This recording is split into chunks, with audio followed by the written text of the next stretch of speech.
Colocou uma palavra no meu coração para nós meditarmos nesta noite.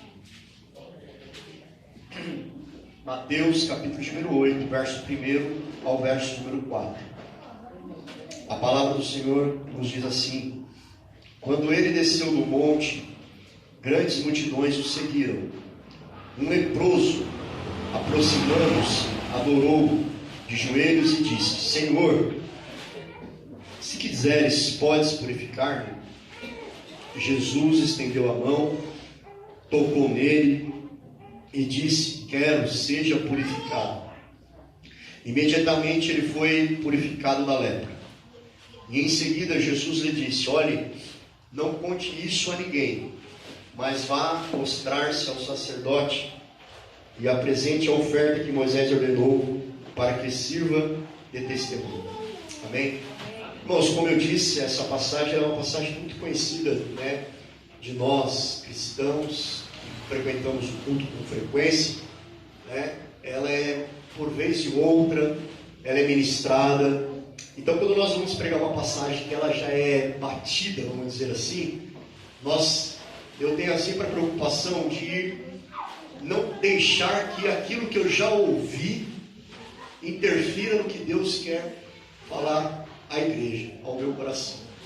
Porque como que funciona, irmãos? Para os irmãos entenderem como que funciona a preparação de uma mensagem para trazer para a igreja. Nós oramos, buscamos o Senhor ele gera uma palavra, ele gera um tema, algo no nosso coração, no nosso entendimento. Só que não vem a palavra pronta, né? Não vem lá, você vai falar isso, você vai fazer isso. Não, se fosse assim seria fácil. O Espírito Santo fala assim: eu quero que você fale sobre tal coisa. E aí, meu irmão, nós pegamos a Bíblia, pegamos os livros, pegamos o computador, sentamos ali e ficamos ali meditando, lendo, relendo e buscando o Senhor, o que o Senhor quer trazer, e lendo para que aquela passagem que você já leu tantas vezes e que você talvez já ministrou 1, 2, 3 vezes, e que você possa tirar, garimpar dali algo que seja novo. Quem gera isso é o Espírito Santo, mas a palavra quem dá é Deus, mas o trabalho é nosso. Então não é fácil.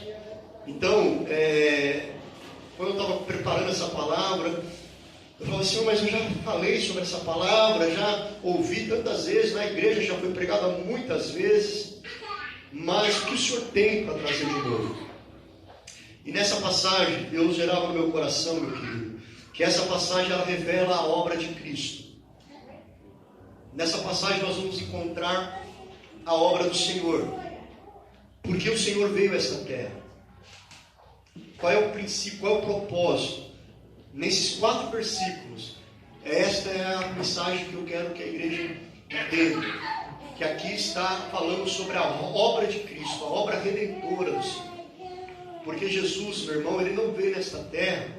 Eu estou pregando aqui para a igreja, mas está sendo gravado um vídeo, outras pessoas vão ouvir, e pessoas precisam ter esse entendimento de que Jesus, ele não veio nessa terra apenas para tornar a nossa vida um pouco mais confortável. Ele não veio há 2000 anos atrás, ele não foi gerado pelo milagre do Espírito Santo em Maria e não nasceu numa manjedoura apenas para que eu, você ou qualquer outra pessoa no mundo pudesse ter uma vida mais facilitada. Não é esse o propósito.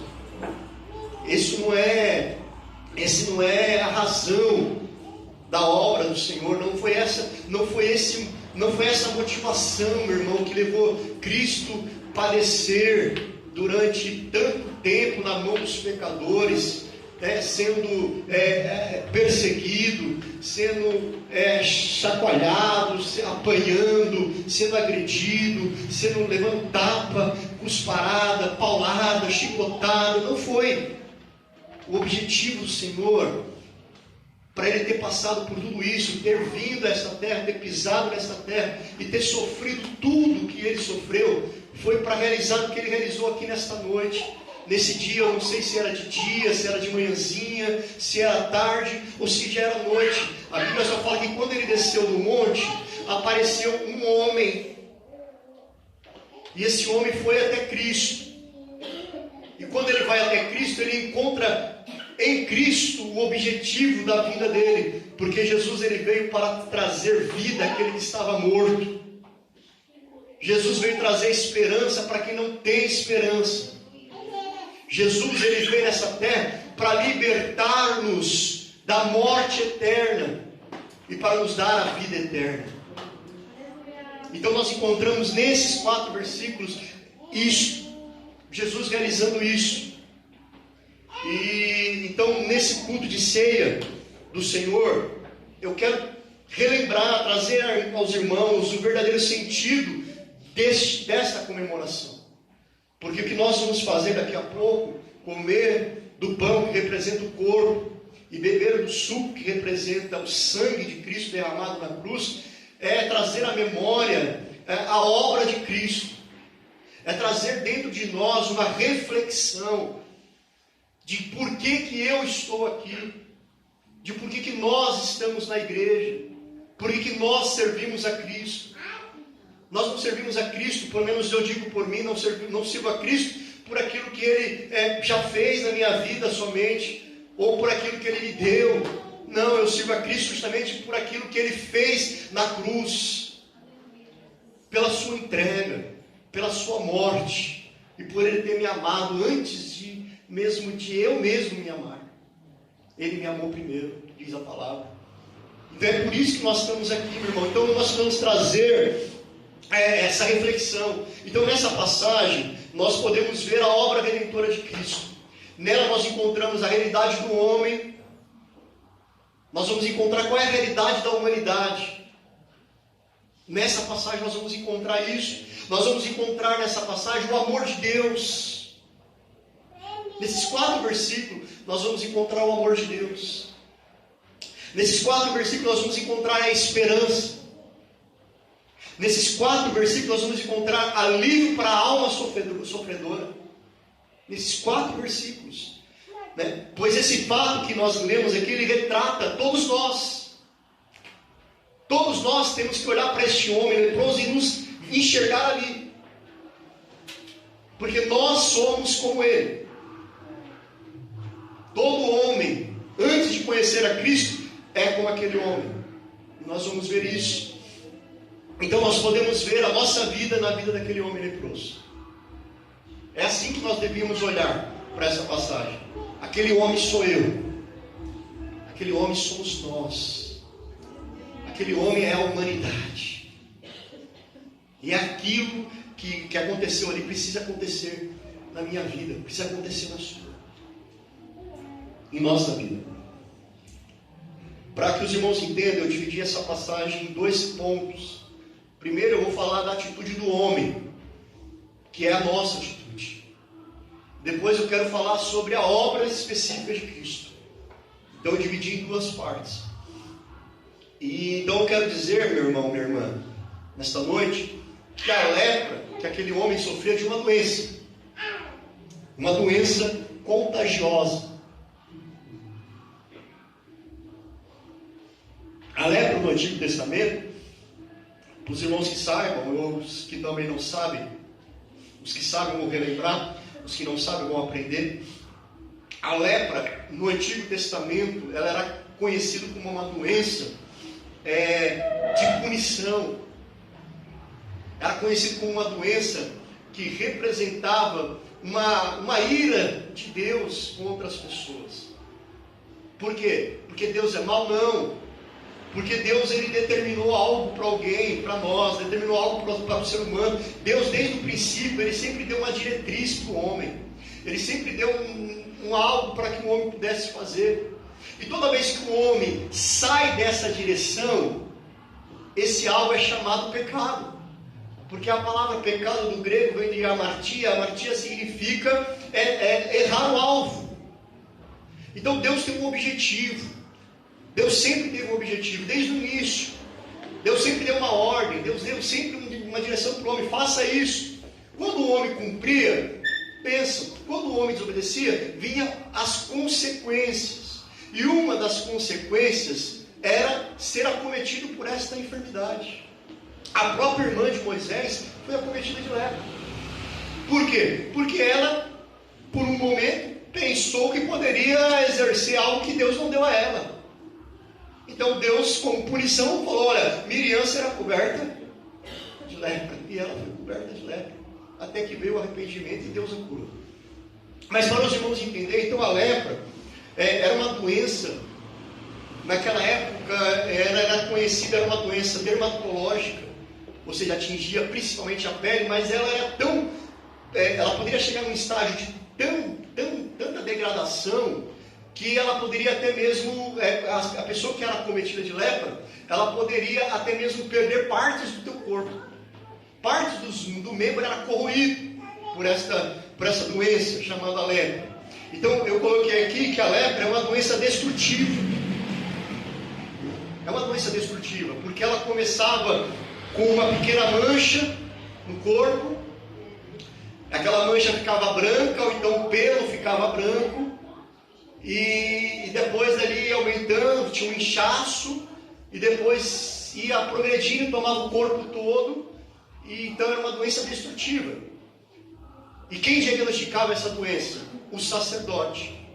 O homem e a mulher, quando era cometido dessa enfermidade, era levado até o sacerdote, e o sacerdote observava, deixava ele de repouso 7 dias, olhava de novo, via a situação, até poder ter o diagnóstico e declarar: olha, você está leproso. E quando ele era declarado leproso, essa doença, eu coloquei também, além dela ser destrutiva, porque ela poderia levar ao óbito, e ela destruía, matava aos poucos, ela também era uma doença de segregação.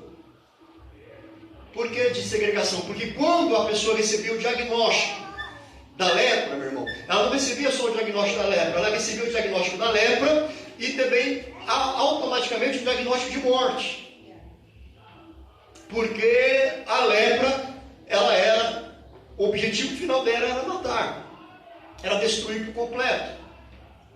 Somente Deus poderia intervir. Não existia uma cura medicinal, não existia um remédio, não existia uma planta. Era somente um milagre de Deus que poderia reverter aquela situação. E ela então era uma doença de segregação, porque quando uma pessoa era diagnosticada com lepra, ela teria que ser excluída do meio que ela vivia.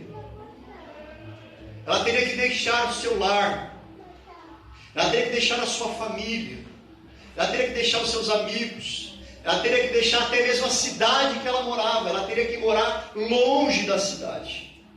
Os leprosos geralmente eles viviam dentro de cavernas, em lugares escondidos, porque ele não podia estar no meio do povo, não podia mais entrar dentro do templo, não podia participar das festas judaicas. Então é uma doença de segregação. E ela também, além de ser uma doença de segregação, ela também é uma doença de humilhação. Porque quando o leproso passava pela rua, ele tinha que andar com a roupa rasgada, o cabelo todo bagunçado. E quando ele andava pela rua, se ele via alguém passando do lado dele, ele tinha que gritar: imundo! E aquela pessoa então desviava o caminho. Então era humilhante, meu irmão. Era uma humilhação muito grande a pessoa quando era diagnosticada com essa doença chamada lepra. Então, como eu disse, não havia naquele tempo uma cura medicinal, não havia remédios para isso. Essa pessoa teria que viver até a morte, longe de todos, longe da família, longe de Deus. Era considerado um amaldiçoado. Então veja o contexto que aquele homem estava vivendo. Olha o contexto que aquele homem estava vivendo. E a lepra, como eu disse, ela começava com uma pequena mancha, que ia ficando mais profunda, até mesmo atingir os tecidos, até ficar em carne viva e até cair parte do corpo, matando assim as pessoas aos poucos. A pessoa ia se apodrecendo em vida. Ou seja, meu irmão, ela tem um início, ela se espalhava e ela contaminava. E a lepra na Bíblia, ela tem um paralelo. Toda vez que a Bíblia fala de lepra, meu irmão, ela tem um paralelo. Toda vez que a Bíblia fala de lepra, ela é um tipo de alguma coisa. E como eu disse aqui, a lepra, ela representa o pecado do ser humano. Porque o pecado, assim como a lepra, ele é diagnosticado por Deus para o homem. É Deus que diz, olha, isso aqui é pecado. Assim como Deus dizia para o homem, isso é lepra, através do sacerdote. A lepra, o pecado, assim como a lepra, ela traz uma sentença de morte, porque a Bíblia fala que o salário do pecado é a morte. Então, quando o homem está no pecado, ele já está sentenciado à morte. Ah, mas que morte, pastor? Eu não morri ainda. A morte eterna. Não estou dizendo aqui da morte física, estou dizendo da morte espiritual. Assim como a lepra, o pecado também é destrutivo. E assim como a lepra, o pecado começa com as pequenas coisas, com pequenos detalhes, e que nós não vamos dando importância. E aquela pequena coisa pode ser, assim como a lepra, ela vai se espalhar e ela vai contaminar. E aí quando contamina, é só um milagre de Deus, porque só Deus pode libertar a pessoa do pecado. Então, assim como a lepra, o pecado é destrutivo. Assim como a lepra, o pecado, ele faz segregação. Só que ela faz a pior segregação, porque o pecado não separa somente os homens, mas o pecado separa o homem de Deus. Porque Isaías 59, capítulo 59, verso 1 e verso 2, vai dizer que as mãos do Senhor não estão encolhidas para que não possa salvar, e os teus ouvidos não estão cerrados para que não possa ouvir. Mas existe alguma coisa que nos faz separação, que separa o homem de mim. E o Senhor diz lá que isso é o pecado. Então o pecado separa o homem de Deus. O homem, quando está no pecado, ele está longe de Deus. Não é Deus que está longe dele, ele está longe de Deus. É ele que não consegue mais sentir Deus. Eu venho no culto, eu não consigo sentir Deus. Não é que você está se afastando de Deus, porque o pecado está contaminando, porque o pecado está se espalhando. Então você não consegue mais ter prazer nas coisas de Deus. Eu não tenho mais vontade de estar na casa do Senhor. Isso é, meu querido, o início da lepra, que vai começar a contaminar, vai começar a se espalhar. E aí vai fazer a segregação. O homem vai separar de Deus, vai se afastar de Deus, porque o homem pecador, ele não consegue permanecer dentro da presença de Deus. Porque quando o homem pecador está na presença de Deus, a palavra de Deus confronta o seu pecado. E quando a palavra de Deus confronta o pecado, duas coisas podem acontecer. Ou o homem reconhece o seu pecado, arrepende-se, pede perdão e é reconciliado a Deus, ou então ele não suporta aquilo e ele se afasta. Porque foi isso que fez Adão. Quando Adão peca, qual é a primeira atitude de Adão? Se esconder. Eu vou para longe de Deus. Porque Deus é santo, então eu sou pecador, eu não posso estar onde Deus está. Meu irmão, isso é o que o diabo coloca, isso que a sua carne, que a mente, que o pecado quer que você pense. Não, o que você tem que fazer é a primeira opção. Está diante de Deus, está em pecado, arrependa-se. Peça perdão. Porque o nosso Deus, ele é benigno, ele é longânimo e ele perdoa. Aleluia. Pedro perguntou para Jesus e falou: Senhor, quantas vezes eu perdoo meu irmão? 7 vezes? Jesus falou: não, Pedro, 7 é pouco, 70 vezes 7. Sabe por que Jesus falou isso? Porque é assim que Deus age com o homem. Toda vez que o homem chega diante de Deus e pede perdão, ele é perdoado. Aleluia. Ele é absolvido daquilo que te condenava. Por isso que nós, seres humanos, temos que perdoar aquele que nos ofende. Porque se nós não perdoamos, Deus também não nos perdoa, meu irmão. Então, o pecado é a lepra do Antigo Testamento e do Novo Testamento também. Porque aquele homem estava ali no Novo Testamento. Ele estava ali, muito provavelmente por causa de um pecado, ele estava naquela condição, destruindo a sua vida, longe de tudo. e humilhado. É assim que um homem sem Deus se encontra, meu irmão. Com a condenação, a carta de condenação está pronta. Está diante do juiz, é só bater o martelo. Todo homem já está condenado que está longe de Deus. Toda a humanidade está afastada de Deus, está condenada. Isso está lá em Marcos, capítulo de número 15. Aquele que crer e for batizado será salvo, mas quem não crê já está condenado. Então, meu irmão, a lepra, o pecado, faz a pior separação, que é do homem para Deus. E o pecado é humilhante, irmão. Porque o pecado nos faz humilhar diante dos homens, diante de tudo.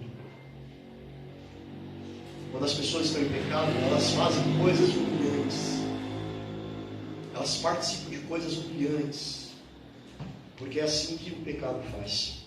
Da mesma forma que a lepra. Então, assim como a lepra, o pecado ele tem um início. Ele se espalha, ele contamina.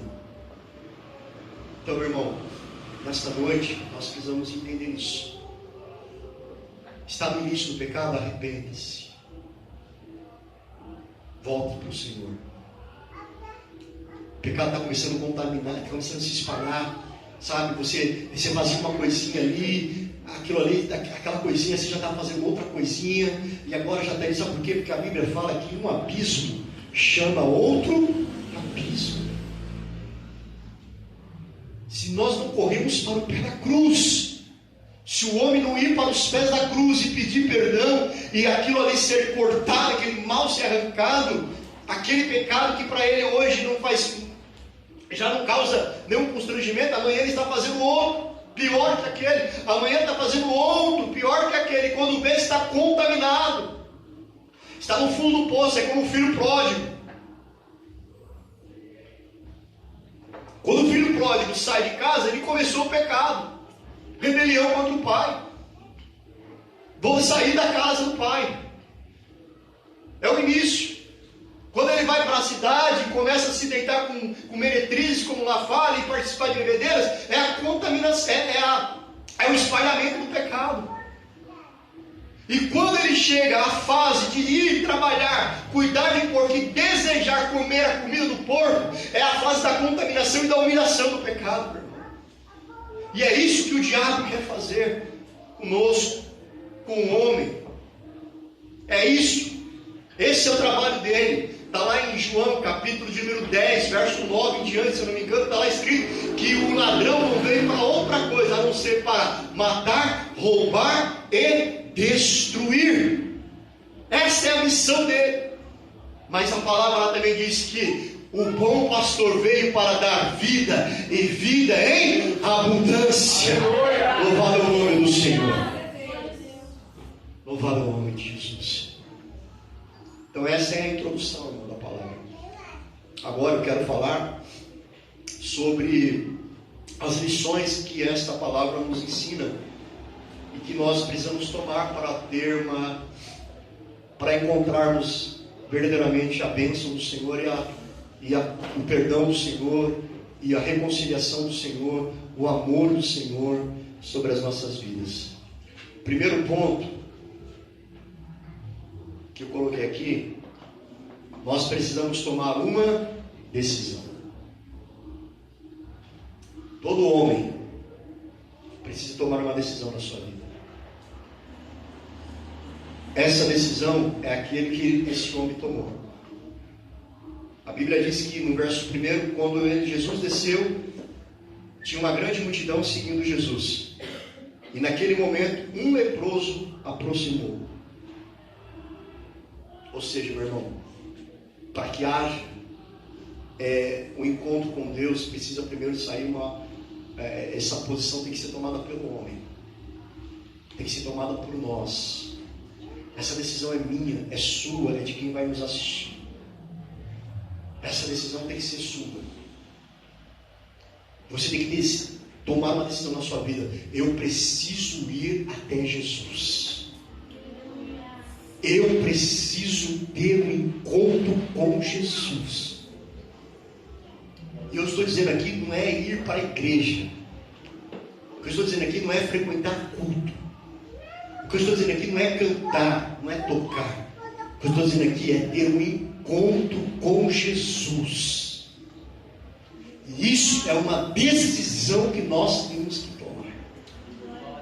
Senhor, eu preciso de Ti na minha vida. Eu necessito ter um encontro com o Senhor. Porque todo aquele, meu irmão, na palavra e na história da igreja, que foi até Jesus e falou: Jesus, eu quero ter um encontro com o Senhor, a vida dele foi transformada. Houve transformação de vida. Quando a vida não é transformada, é porque ainda não teve um encontro. Ainda estamos seguindo Jesus talvez de longe. Ainda estamos talvez seguindo Jesus como os discípulos. Estamos perto, mas não entendemos quem Ele é. Estamos juntos, mas não sabemos o que Ele quer.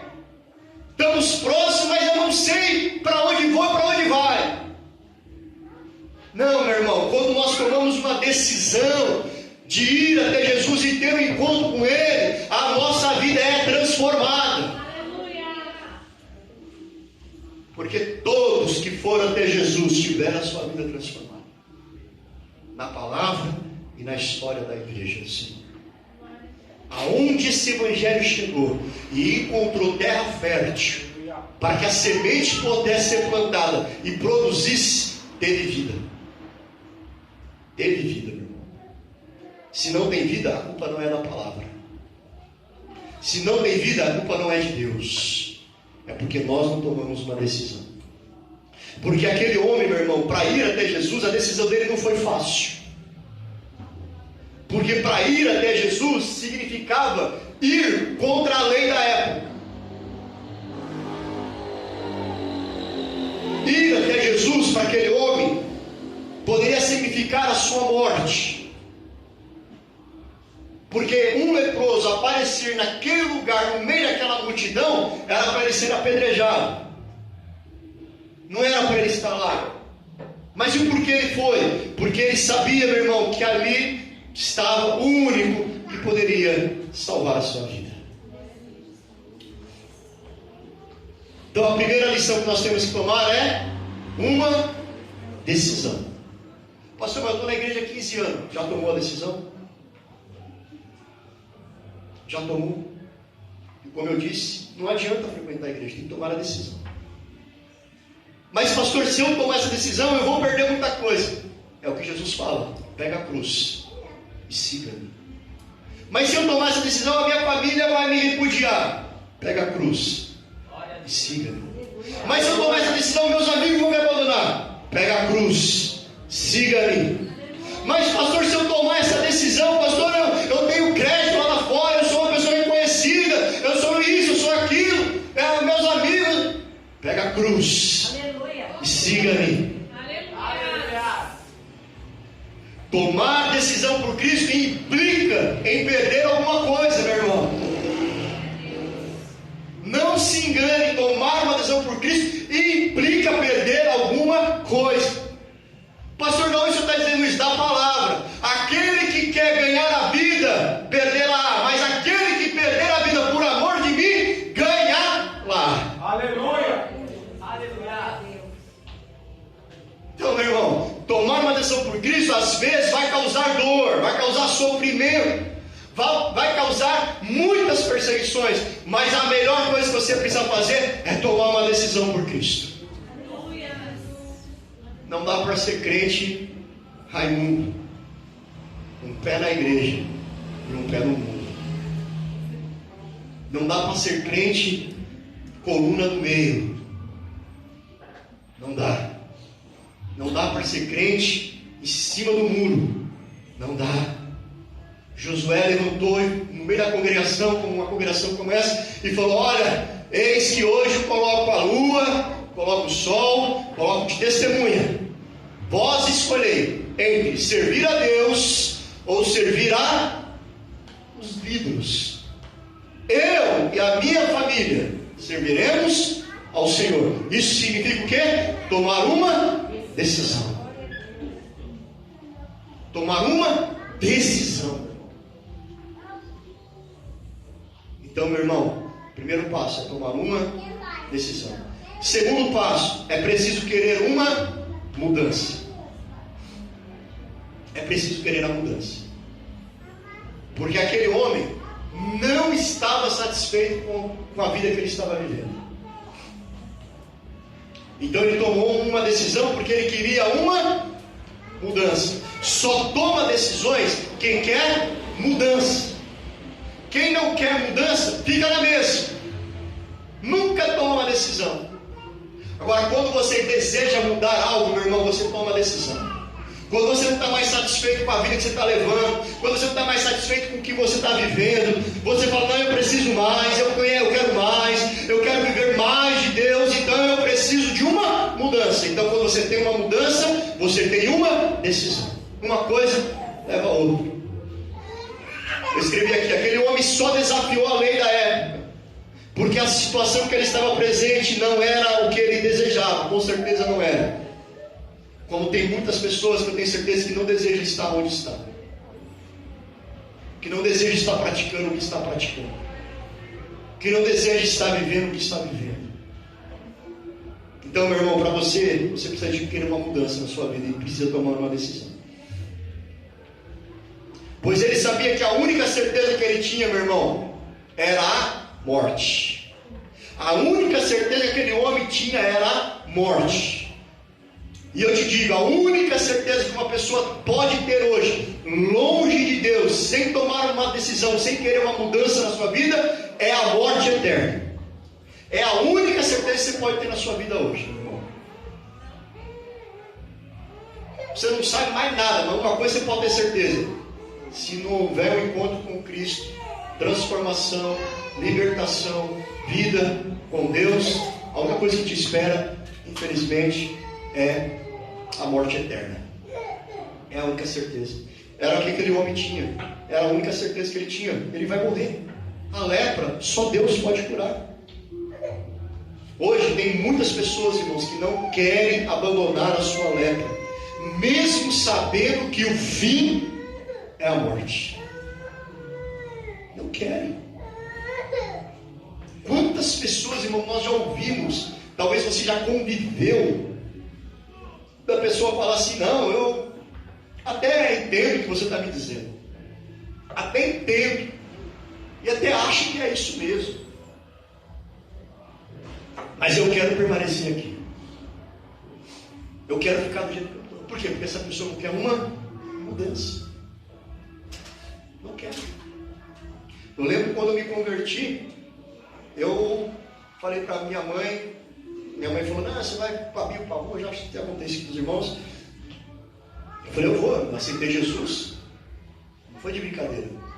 E aí eu falei para minha mãe, eu vou levar o evangelho para todos esses meus amigos aí, ó. Eu fui na casa de todos eles. Fiz culto na casa de todos eles. Levei um monte para a igreja. Quantos ficaram? Nenhum. Mas por quê? Porque eles não queriam mudanças. Vou na casa da minha mãe hoje, está lá todos eles do mesmo jeito. Do mesmo jeito, irmão. Não mudou nada. Está lá na bebedeira, está lá na bagunça, está lá na gandaia, está lá vivendo a vida do mundo, achando que aquilo é felicidade. Está tudo do mesmo jeito. Todos casaram, descasaram, tiveram filho, compraram, perderam, mas a vida espiritual está do mesmo jeito, afundado e não muda, porque não querem mudança. Não querem. Agora nós que estamos aqui ouvindo a palavra do Senhor, precisamos refletir. Queremos mudança? Então vamos buscar essa mudança. Não está satisfeito? Busca no Senhor, porque o Senhor tem novidades de vida.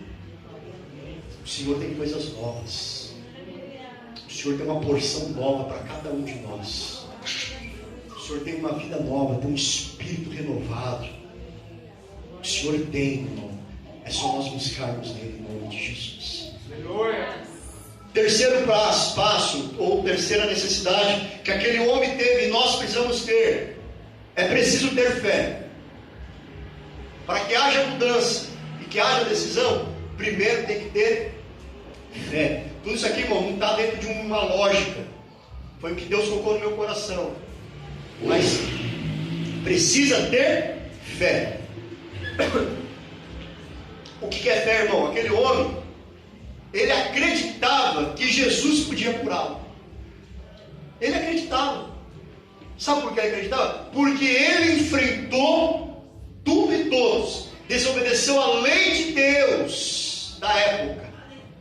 Desobedeceu a lei e desobedeceu a todos e foi até Jesus. Por quê? Porque ele cria, ele reconheceu ao que ele deu em Jesus, a divindade de Jesus. Porque ele sabia, olha, a lepra só Deus pode curar. E esse que está aí, esse Galileu que anda por aí, ele não é só mais um profeta. Ele é o próprio Messias, o Filho de Deus. E se eu for até ele, ele vai me curar. Isso chama fé, meu irmão. Sem essa fé, nós não vamos alcançar nada do Senhor. Sem crer que Jesus é o único que pode curar a minha vida, me libertar, me transformar, me fazer uma pessoa nova, nada vai mudar. Eu preciso crer. Você precisa crer. Pastor, mas o que é crer? Bom, irmão, tem várias definições do que é fé. Mas a Hebreus, capítulo 11, define o que é fé. E eu coloquei aqui parafraseado. Porque esse versículo é um versículozinho que eu tenho dificuldade para decorar. Não sei porquê. Esse Hebreus 11, 1 e 2, eu inverto, mas amém. Eu parafraseei aqui, ó. Eu coloquei da forma que eu entendo. Fé é a crer naquilo que nós não vemos. Nós não vemos, mas eu creio. É ter certeza de que aquilo que eu não estou vendo, Deus pode fazer. Isso é fé, meu irmão. Fé é ir contra o que nós conhecemos.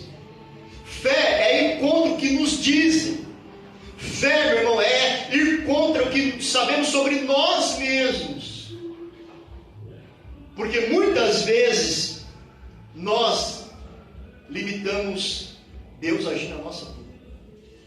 Nós dizemos, isso não tem solução. Não, esse pecado Deus não vai me perdoar. Esse problema não tem saída. Ou então nós ouvimos o que as pessoas dizem. Já está tudo perdido. Já está tudo destruído. Já não há mais o que fazer. Só que Jesus olhou para Marta e falou assim, Marta, ela chegou a Jesus. Se o Senhor estivesse aqui, meu irmão não teria morrido, Senhor. Por que o Senhor demorou tanto para vir? Ele olhou para ela e falou assim, mulher, se tu creres, verás a glória de Deus. Se tu creres, irmão, fé. Precisa ter fé, precisa acreditar que Jesus pode fazer a novidade que eu necessito na minha vida. Aleluia! Jesus pode transformar o meu pecado, jogar fora o pecado, me transformar num homem novo, numa mulher nova, de uma pessoa nova, numa vida nova. Precisa crer, meu irmão, porque senão você não vai ver a glória do Senhor. Só vê a glória de Deus quem? Crê. Só quem crê, meu irmão. Então por isso precisa ter fé. Aquele homem tinha fé. Fé é aquilo que Pedro nos ensina lá na pesca maravilhosa. Quando Jesus falou para Pedro assim, Pedro, volta para o mar, vamos pescar. A Bíblia não diz, mas nós podemos imaginar uma conversa que houve ali.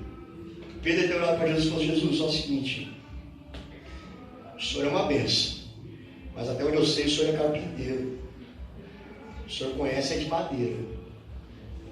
Eu nunca vi o Senhor com uma rede de pesca na mão. Pescador aqui sou eu. Eu já fui a noite inteira lá nesse rio, nesse mar, e Deus. Outra coisa dizer para o Senhor aqui, Jesus.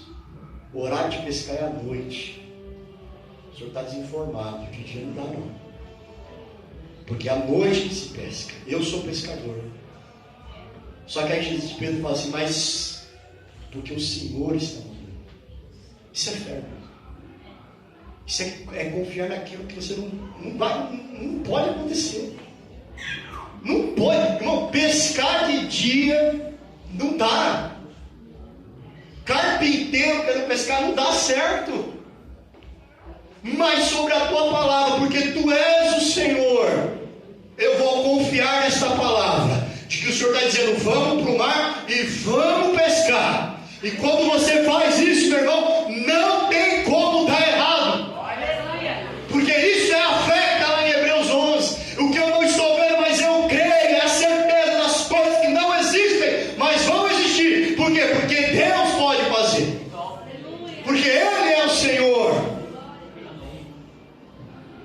Então, meu irmão, pecado, só Deus perdoa, seja lá qual for. Só tem um pecado que Deus não perdoa, os irmãos sabem qual é. É a blasfêmia do Espírito Santo, mas isso aí é para outro dia. Quarto ponto que esse homem nos ensina, que é necessário quando nós vamos diante do Senhor. Quarto, é preciso ter adoração, meu irmão. E aqui vai uma palavra que Deus colocou no meu coração. Aquele homem adorou Jesus como Deus. Sabe por quê? Porque Jesus é Deus. Ele não duvidou disso, em momento algum. Nós não podemos duvidar. Jesus é Deus. Ele é Senhor. Você não pode ter nenhum centímetro de dúvida no teu coração. Jesus é Deus, meu irmão. Ele não teve dúvida. Ele foi e adorou Jesus. Essa palavra aqui é a mesma palavra de adoração para Deus.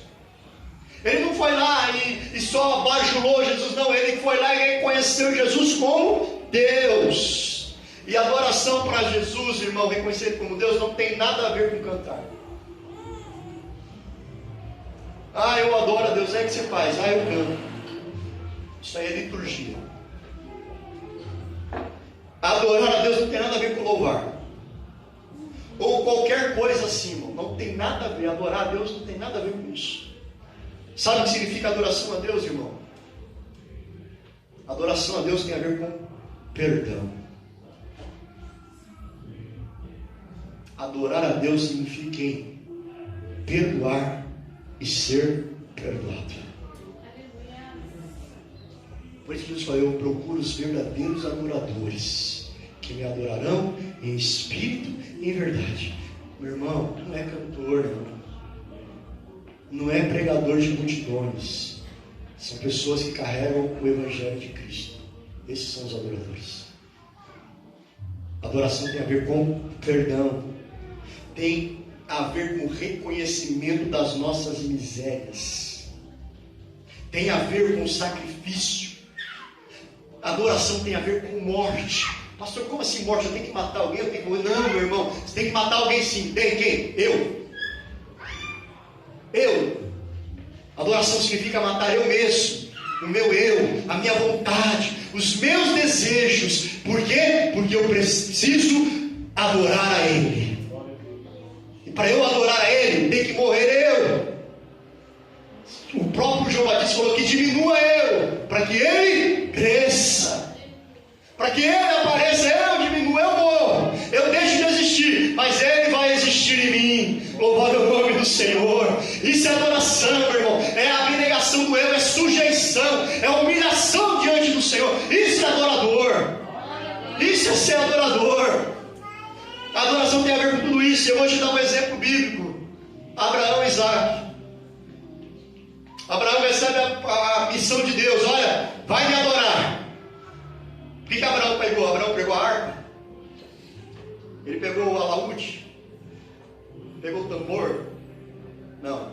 Abraão pega o jumentinho, pega a lenha, pega o cutelo, que é o machado, pega o menino, mais 2 servos, põe em cima do jumento e anda 3 dias. Chega no pé do Monte Moriá. Moriá, né? Monte Moriá. Quando chega no Monte Moriá, o que Abraão fala para os servos? Fique aqui, porque eu e o menino vamos subir e vamos o quê? Adorar a Deus. E depois nós voltaremos. Aleluia. E o que Abraão foi fazer lá em cima? Quando ele chega lá, ele prepara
Cantor tem um monte. Pregador tem um monte. Mas e adorador? E adorador não? Esse homem adorou a Jesus. Porque quando ele vai até Jesus, ele adora Jesus. A primeira coisa que ele fez não foi pedir. Foi o quê? Adorar. Oh, alamantsuri, cantar. Oh, irmão, quantas vezes a gente entra na presença do Senhor, a primeira coisa que a gente faz é: Deus, faz isso, faz aquilo, Deus, faz isso. E não adoramos, meu irmão. Não adoramos ao Senhor. Não louvamos o nome dEle. Não glorificamos o nome dEle. Aquele homem, antes de pedir, meu irmão, ele adorou. Então, quarto passo, a adoração. Quinto passo, a adoração leva à aceitação de Deus. Quando eu adoro, Deus recebe a minha adoração. Quando Deus recebe a minha adoração, o que acontece? Deus age. Deus age na nossa vida. Jesus aceitou aquela adoração. E aí, depois que ele aceita a adoração, ele faz o quê? Ele atende o pedido. Só Jesus poderia dizer uma palavra para aquele homem. E a palavra é: eu quero, seja curado. Aleluia! Só ele poderia falar isso, irmão. E agora que eu já entro na última parte. Até a parte 4, falei sobre o que o homem precisa fazer para encontrar a Deus. Agora eu vou falar do que Deus faz quando nós vamos até Ele. Foi o que Jesus fez, meu irmão. Quando Jesus recebe aquela adoração, Jesus faz uma coisa que só Ele pode fazer. Que é o quê? Perdoar pecados. Porque, como eu disse lá no início, a lepra é um sinônimo do pecado. Quando Jesus fala: eu quero ser limpo, ele estava dizendo: eu estou perdoando os seus pecados. Eu estou perdoando a sua vida. Eu estou te devolvendo tudo que você perdeu. Glória a Deus. Porque só Jesus pode perdoar pecados. Porque só Deus perdoa pecados. Só Deus restaura vidas. Só Ele pode fazer isso. E esta é a obra que Ele veio fazer. Quando eu iniciei aqui a pregação, eu falei: a obra que Cristo veio fazer nessa terra é esta. Cristo veio perdoar pecados. Cristo veio chamar doentes para serem curados por Ele. Todos nós que estamos aqui somos enfermos, que estamos sendo curados por este Deus maravilhoso. Ele está nos curando todos os dias, todos os momentos. Ele está nos curando, meu irmão. Curando dos nossos pecados, curando das nossas misérias, das nossas mazelas. Ele nos cura quando nós vamos até Ele. Ele nos cura. Louvado é o nome de Jesus. Oh, louvado seja o nome do Senhor. Só que Jesus, meu irmão, para pensar. Jesus podia só ter dito para ele: ei, meu querido, eu te curo, não é? Porque Jesus fazia isso, não fazia? Quando chegou aquele centurião, falou: ei, Senhor, o meu servo está doente, Senhor, vamos lá. Jesus falou: não, eu vou na tua casa. Ele falou: não precisa ir, não precisa, fica aí. Só uma palavra. Eu não sou digno de receber o Senhor na minha casa. Uma palavra, o meu servo será curado. Jesus falou: olha, já andei para tudo que é lugar, mas fé igual esse homem eu não vi não. Vai lá, pode ir em paz, teu servo está curado. Jesus não foi lá, mas o menino foi curado ou não foi? Foi. Jesus não podia ter feito a mesma coisa aqui? É um leproso. Ô leproso, você está curado, tá? Vai em paz. Ele não fez isso com os 10 leprosos? Vai, se apresenta lá para o sacerdote. Vai lá, no meio do caminho eles foram curados. Só voltou um, mas eles foram todos curados. Ele podia ter feito a mesma coisa, mas ele não fez. Sabe o que ele fez? Ele vai lá e ele toca no leproso. Sabe o que isso significa? Isso é muito profundo, irmão. Isso é muito profundo. O tocar de Jesus naquele leproso, sabe o que estava acontecendo? Jesus estava se tornando impuro com aquele leproso. porque todo aquele que tocasse no leproso se tornava impuro como um leproso. Jesus estava aqui dizendo: olha, isso aqui é um símbolo que eu vou fazer daqui a alguns dias. Daqui a alguns dias eu vou pegar a lepra do mundo inteiro. Eu não vou pegar só a sua, eu vou pegar de todo mundo, os que estão aqui hoje, dos que ainda vão existir. Eu vou pegar a lepra de todos eles e vai lançar sobre mim essa lepra, essa ferida, essa chaga vai estar sobre mim.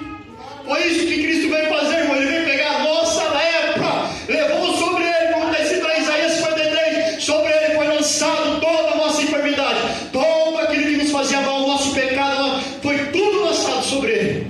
O tocar de Jesus é um símbolo da cruz, porque na cruz Jesus se tornou impuro. Na cruz a Bíblia fala que somente ia para a cruz os que eram malditos. E Jesus foi para a cruz como um maldito. Ele se fez maldito por mim e por você. Louvado é o nome do Senhor. Acho que dava para dar um glória a Deus neste momento, meu irmão. Dava para dizer aleluia. Saber que o meu Senhor se tornou um maldito, se tornou um enfermo por amor a mim. Aleluia. Glória a Deus. Acho que era motivo de eu me alegrar nesta noite, como eu estou alegre em falar isso para você, igreja. O teu Senhor se tornou um impuro por amar a tua vida. Aleluia. Aleluia. Foi o que ele fez naquele dia. Cerimonialmente, religiosamente, naquele momento Jesus se tornou um como aquele homem. Ele compartilhou da sua doença. E é o que Jesus tem feito comigo e com você, meu irmão. Tem compartilhado das nossas enfermidades, dos nossos pecados. Ele trouxe sobre ele, falou: ei filho, já está sobre mim, é só você se arrepender, é só você deixar, porque o perdão já está, eu já peguei para mim, isso aí não é mais seu, é meu. Isso não é mais seu, porque você está carregando, meu irmão. Toda vez que eu prego sobre a obra de Cristo, irmão, sempre me vem a imagem do peregrino. O livro do peregrino, quem não leu, leia, vai ser bom, vai ser bênção para a tua vida. Agora fizeram a versão feminina, esse eu não li ainda, peregrino, agora faz um tempo. Mas o peregrino, o original, de John Bunyan, de 1600 e tanto, quando Deus deu aquela revelação para aquele homem, ele escreveu aquele livro.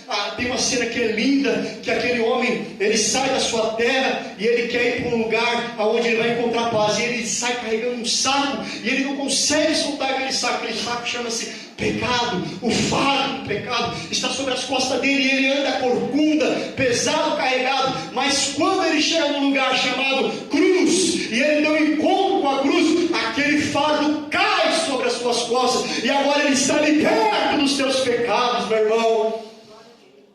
Porque é isso que Cristo fez comigo, é isso que Cristo fez conosco.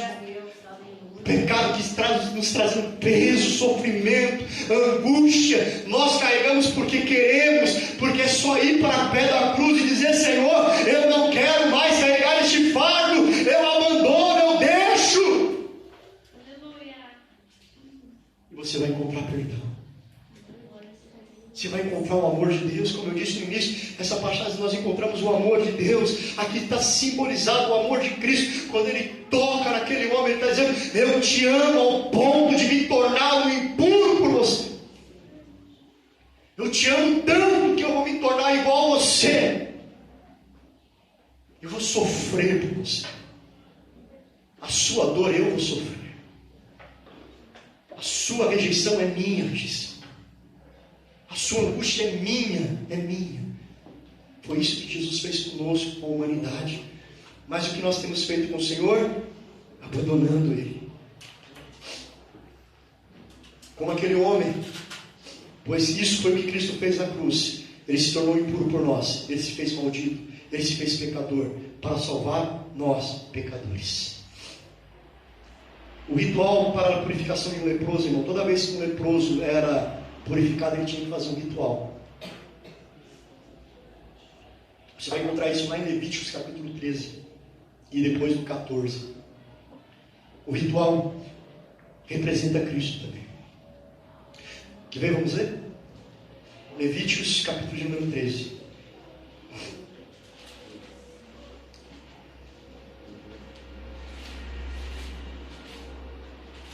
Representa a obra de Cristo. Capítulo 13 de Levítico diz assim: as leis acerca da praga da lepra. Falou mais o Senhor a Moisés e Arão, dizendo: o homem, quando na pele da sua carne houver inchação, ou pústula, ou émpula branca. Perdão, irmão, é o 14 que era. Aqui é quando o homem é reconhecido como leproso. O 14 é quando ele é purificado. A lei acerca do leproso depois de ser curado.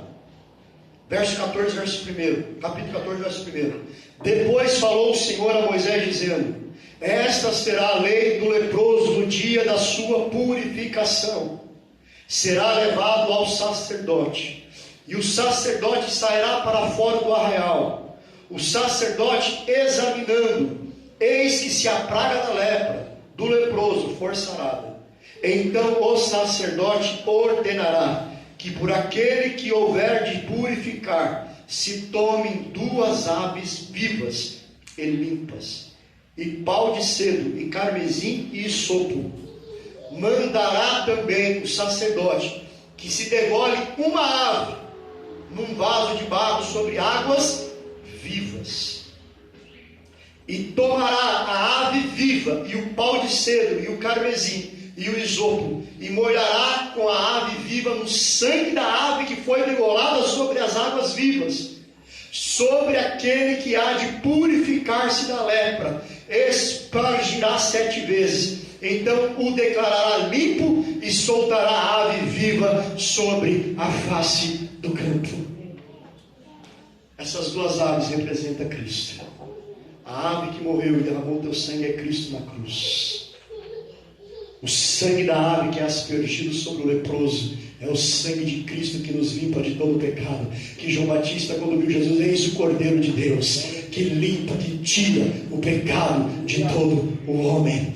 E a ave que era solta no campo, viva, representa Cristo ressuscitado, que vive eternamente, que está à destra do Pai e que perdoa pecados hoje para aquele que se humilha diante do Senhor. Louvado é o nome de Jesus. É isso que Cristo veio fazer, meu irmão. Cristo veio nos salvar, meu irmão. Nos salvar do quê? Do pecado, da morte, das terríveis garras de Satanás. Foi para isso que Cristo veio. Foi para isso que Ele morreu. Foi para isso que Ele derramou o teu sangue puro, limpo, santo, que nós vamos daqui a pouco aqui fazer memória. Então, meu irmão, não permita que o diabo roube isto de você. Foi isso que Cristo veio fazer. O que Cristo fez daquele homem é o que Cristo fez na minha vida, é o que Cristo quer fazer na nossa vida e continuará fazendo até a consumação dos séculos. Amém? Amém. Louvado é o nome do Senhor. Glória a Deus. Eu escrevi uma conclusão aqui. Não importa o quão profundo for a lepra do ser humano, quando tomamos a atitude de buscar em Deus a nossa cura, Ele sempre estará disposto a nos perdoar e nos restaurar para a glória do teu santo nome. Amém. Não importa, irmão, quão profunda for a tua doença, e quando eu falo doença aqui eu estou dizendo de pecado, não importa, Ele está sempre disposto a te limpar. Eu não estou aqui abrindo um parênteses para você viver uma vida de qualquer maneira, não. Estou dizendo que Cristo perdoa os nossos pecados quando nós queremos viver uma vida que agrade a Ele. Sabe qual é o lugar do pecador, irmão? É dentro da igreja. Aqui é o lugar do pecador. Aqui é o lugar onde tem mais pecado, é aqui dentro. Nós somos os pecadores que o Senhor veio buscar. Aqui não tem bom, aqui não tem melhor. Todos nós aqui estamos debaixo da mesma condição. Pecadores que foram salvos pela graça e misericórdia desse Deus amoroso. E é isso que Ele veio fazer. Coloque-se de pé em nome do Senhor Jesus.